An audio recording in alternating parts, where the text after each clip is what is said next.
Good morning. Happy Pride Month. I'm doing a pick a card with the Queer Tarot. I have Selenite on this card. I have a black onyx heart on this card. And I have a chunk of rose quartz on this card.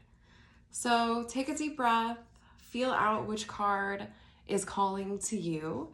And I am going to start with the Selenite.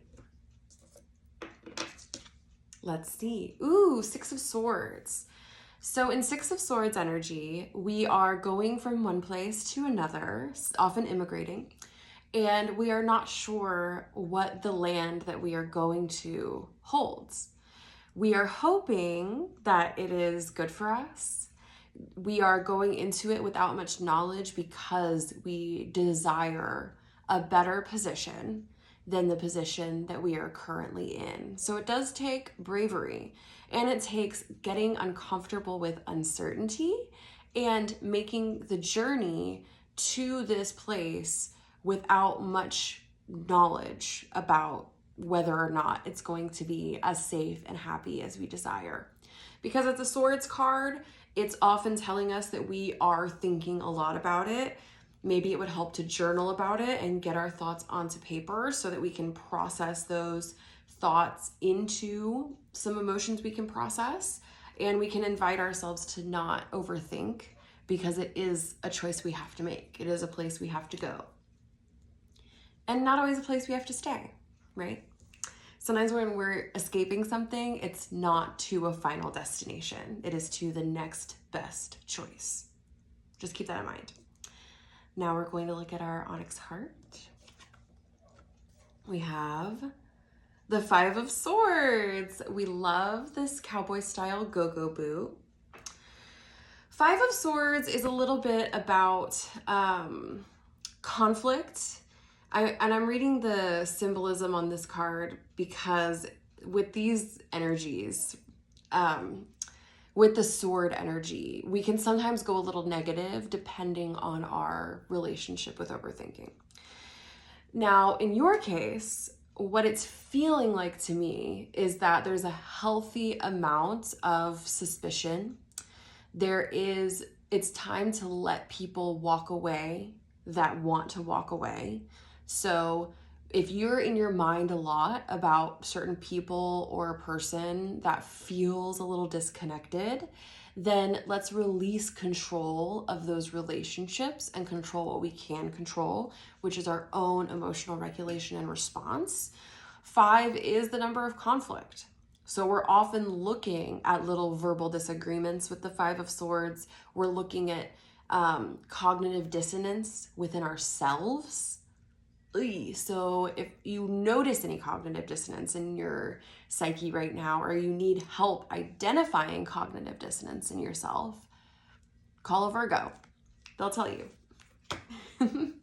And, swords are very mercurial. So it's good, Gemini, Virgo energy. It's good, let's talk it out. Let's write it out. Maybe draft the message in your notes before you send it. That's good Five of Swords advice, stuff like that. Now we're moving on to the rose quartz card, and we have the sun. Beautiful. So the sun is about connecting with your inner child, connecting with your joy, being able to acknowledge that you are the main character in your story, and there's absolutely nothing wrong with that. I feel like main character syndrome gets kind of a negative connotation, but the thing is, if you connect to your inner child, which is like the healthiest version of your ego, this pure version of yourself that hasn't been hurt yet, the most positive version of yourself that you can imagine at this young, unjaded age. If that's the channel that you're connecting to when you're thinking about shining your brilliant light, what you'll find is that this child, very Aries energy, I know Leo and Saturn, well, whatever, I'm not talking about astrology. The Leo is connected to the sun card, obviously. Aries is the first sign in the zodiac. So when I'm thinking about managing our ego when it comes to main character syndrome, what I'm thinking about is the purity that children have when they connect with others.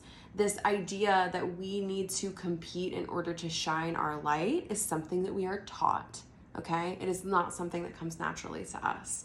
Now, the sun, because it's this expansive ego card, can be an issue with the ego, but because it's so joyful and it's so divine in its connection to the warmth and to the summer and to the solar energy, what it invites us to do is have this confidence that wherever the ego takes us, no matter how messy it is, if we are pure of heart, we can navigate it with joy. So wherever the ego takes us, no matter how messy it is, if we are pure of heart, we can navigate it with joy, okay? Now, if you do take all of the cards, this is a sweet little reading about going to a new place, inviting yourself to not be in competition with others, and let people who you're going to leave behind as you move on to a new place have their journey and not control it for them. And if you're able to do that, then you'll have this much more renewed connection with your sense of self, because you're not over giving or giving your energy to those attachments. That's if you take all three as a reading. I am, for Pride Month celebratory, I'm giving away $5 readings.